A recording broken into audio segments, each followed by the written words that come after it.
On a perdu 3 postes importants. Nous avons perdu le conseiller spécial du chef de l'État, nous avons perdu le vice-premier ministre de l'Intérieur, qui était un poste réservé au Kasaï central, que nous avons perdu. Et nous devons logiquement nous battre de manière à ce que nous récupérions ce poste-là et que dans la répartition qui se fait aujourd'hui dans les institutions, nous ayons quand même un représentant au niveau du Parlement. Il y a une pratique qui semble s'enraciner dans notre pays, la politique des mots d'ordre que je décris, que je condamne. Donc nous avons besoin de la paix, nous avons besoin du progrès. La population du Kasaï central a besoin de voir le progrès dans cette province et nous devons y faire un peu plus attention. Je m'appelle Benoît Janvier Chibouabaka Piakaloubi. Je suis figure parmi les anciens dirigeants de la province du Kasaï occidental, devenue centrale aujourd'hui, scindée en 2 provinces. Je crois y avoir passé 2 années comme responsable.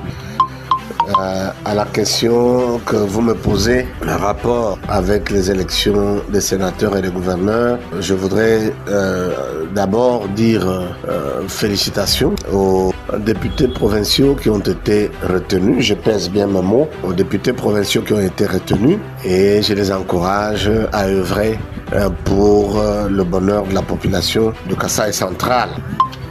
Et s'agissant de mon point de vue sur ces différentes élections, donc des gouverneurs et des sénateurs, je voudrais sincèrement en appeler à la conscience des députés provinciaux pour que nous ne puissions plus commettre les mêmes erreurs des élections passées. Je veux dire qu'il faudrait que nous ne puissions plus tomber dans le piège de la corruption, du trafic d'influence, du tribalisme pour désigner nos représentants à ce niveau de responsabilité qui est un niveau très important. Un gouverneur de province, dans d'autres pays, c'est un chef de l'État et les dimensions de nos entités territoriales nous confèrent pratiquement la qualité de l'État, n'eût été la forme que nous avons adoptée dans notre pays qui est un État unitaire fortement décentralisé. Donc je disais qu'il faudrait que nos députés provinciaux comprennent la responsabilité qui est la leur et qu'ils ne tombent pas dans le piège de la corruption, du tribalisme, du trafic d'influence, de la particratie aussi. J'ai comme l'impression qu'il y a une pratique qui semble s'enraciner dans notre pays, la politique des mots d'ordre que je décris, que je condamne. Si nos partis politiques étaient suffisamment aguerris, si nos partis politiques étaient suffisamment préparés, ils devraient logiquement avoir des cadres prédisposés à occuper telle ou telle responsabilité dans les institutions de l'État. C'est parce que quand on crée un parti politique, c'est pour la conquête du pouvoir. On ne conquiert pas le pouvoir sans préparation. Alors que nos partis politiques n'ont pas d'idéologie, n'ont pas de programme de parti précis et les cadres qui sont là sont transhumants continuellement, ce qui fait qu'on ne peut pas en faire un terreau de recrutement de responsables des institutions de l'État demain. Et pour cela, je crois que nos députés doivent garder un esprit d'indépendance, députés provinciaux, et être en mesure de réagir en fonction de l'intérêt supérieur, de l'intérêt collectif de la province du Kasaï central. Et quand vous regardez de près la situation de cette province, elle est déplorable. Et à partir de ce moment-là, agir sur base des sentiments, agir sur base des options subjectives, on devrait faire un sursaut d'orgueil, un sursaut qualitatif pour désigner des gens dignes de nous représenter.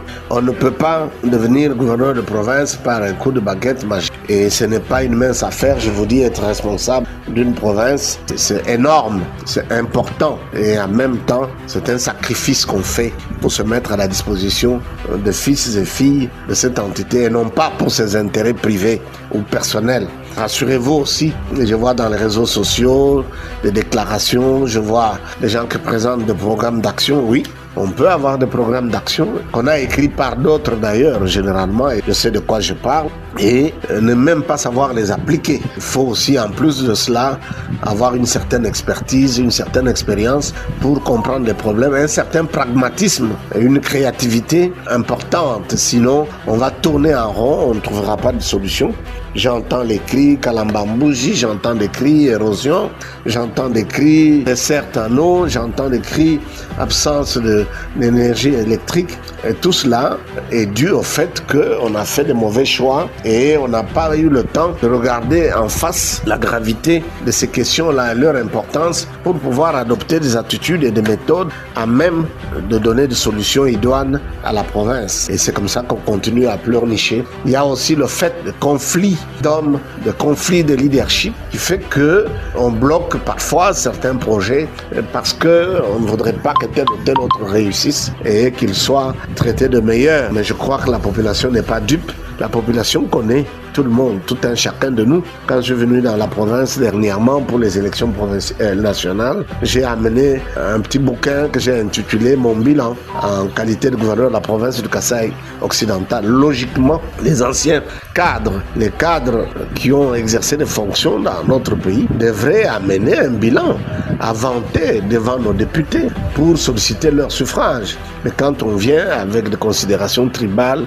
et subjectives, je crois qu'on passe à côté de la plaque. Il faudrait sincèrement que cette fois-ci, le Kasaï central se ressaisisse. Nous sommes pratiquement dans le peloton des dernières provinces du pays et ce n'est pas normal. Nous avons perdu de postes importants au niveau national, nous avons perdu un conseiller spécial, nous avons perdu un ministre de l'Intérieur, un vice-premier ministre, la deuxième personnalité de la République. Nous avons perdu de conseillers privés du chef de l'État et aujourd'hui, nous nous sommes représentés, heureusement, peut-être au niveau des hauts cadres de l'administration avec quelques directeurs généraux, mais ce n'est pas suffisant pour une province qui a toujours été le fer de lance de l'opposition congolaise. Cette province a souffert du fait de son alignement sur les vues de l'UDPS, ça il faut le dire, le fait de son attachement aux idéaux de l'opposition pour l'amélioration de la situation congolaise. Tous les pouvoirs, que ce soit le pouvoir Mobutu, que ce soit le pouvoir Kabila, ont fait payer le Kasaï occidental, le Kasaï central,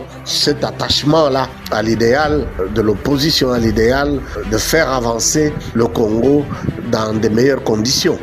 Et nous ne devons pas être non plus des loyalistes béats, comme je le dis. Dans la politique, c'est du donnant-donnant. Une fois que nous vous avons aidé à faire telle ou telle chose, vous devez nous retourner l'ascenseur. Et j'en appelle à la prise de conscience du chef de l'État qui a mentionné clairement que les erreurs du passé devront être évitées cette fois-ci et de regarder à fond la question de la province du Kasaï dans l'ensemble et du Kasaï central en particulier parce que c'est le bastion de l'UDPS et je sais de quoi je parle pour avoir dirigé cette province.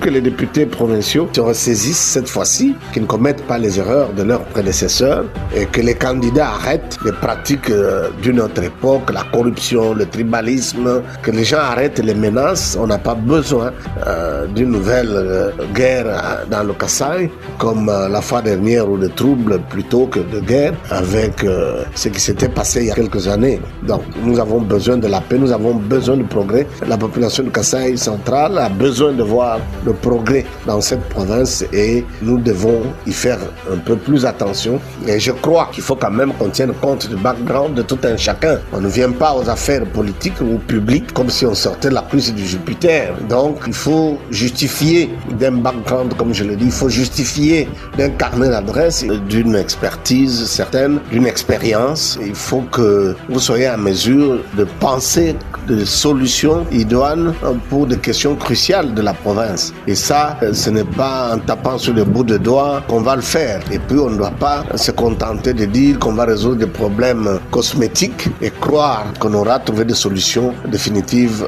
à la situation de la province du Kasaï central. Il faut qu'il y ait des solutions structurelles. Et ça appelle un peu de distance, un peu de hauteur. Si vous n'avez pas d'expérience, si vous n'avez pas de qualifications nécessaires, il vous sera difficile, effectivement, de concevoir des idées à même de faire avancer la province.